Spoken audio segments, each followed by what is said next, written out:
Badasatron. Hey, all you Autobots and Decepticons out there, I am back once again with another very quick review of Transformers 1, the animated prequel film. And is it any good? I'll let you know, especially from a Gen 1, a Gen X guy like myself. Yeah, I was 6 years old when Transformers came out. It was nostalgia, it was magic, of course, to me. But you know what? Is this any good? Is this for me? Well, we'll find out. It is directed by Josh Cooley. It is written by three different people: Eric Pearson, Andrew Barre, and Gabriel Ferrari. Is that his real name? All right.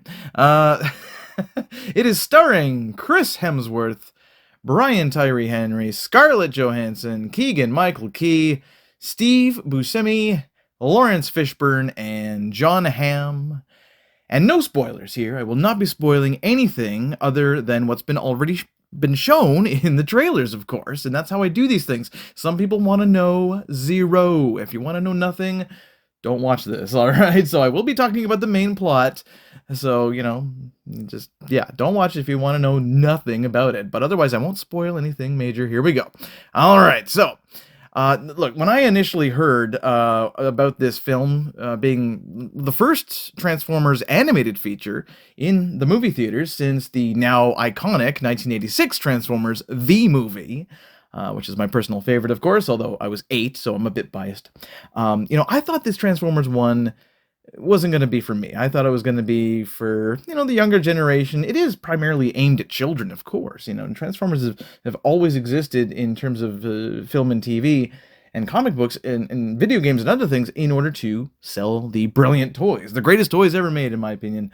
Just ingenious, with all the different modes and all the crazy designs. But anyway, so it's, this movie is a prequel, and it's something that I assumed would change everything, they're going to change the lore too much, and they're going to introduce other characters that we don't want, and they're not going to, have enough consideration for my generation, okay. That's what I was expecting when I came in there, and, but I didn't hate it. I was wrong. I thought, oh my goodness, this is actually good. It's an entertaining thrill ride for all ages, really. It's, not offensive to anything and to anyone. Great visuals. Certainly, the animation is very fluid and very cool to watch. Fine performances by the cast here, and a decent story, too. So, the main plot, without giving too much away, is that Optimus Prime and Megatron, they were once friends and co-workers who used to mine Energon on Cybertron, and they did not have these cogs that allow them to transform. And they were known as Orion Pax, Optimus Prime, and D16, Megatron. They don't really know what to do until one day when something changes. And that's all I'll say. Again, no spoilers here. There are these leader Transformers known as the Primes, and everyone loves Nemesis Prime, who is voiced by Jon Hamm. So a lot of the robots they idolize him.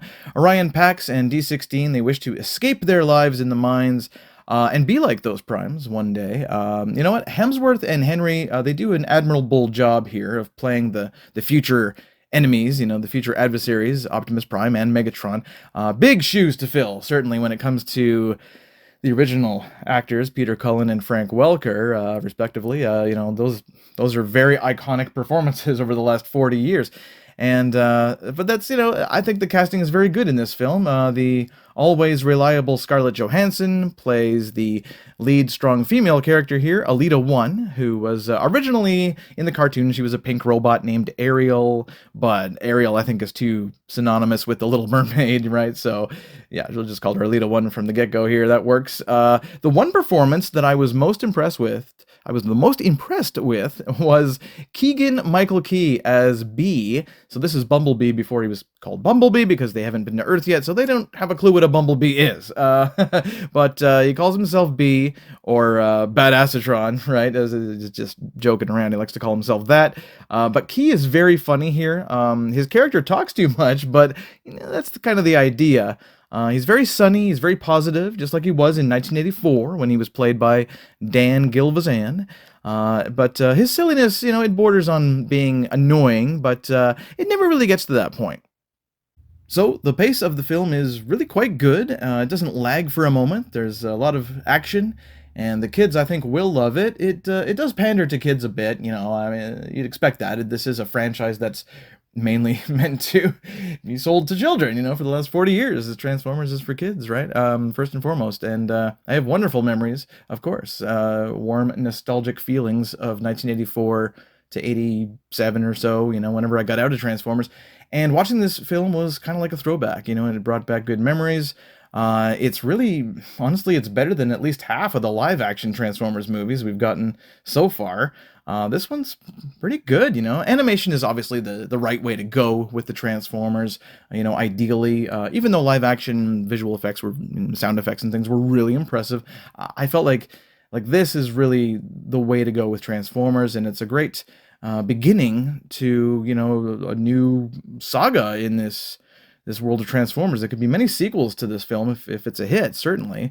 You know, I felt at times I was watching a video game, you know, like a War for Cybertron or something, video game or something, but that's not a bad thing, really. You know, it's great escapist entertainment. The visuals and action are quite impressive, and they'll definitely keep kids' attention, that's for sure.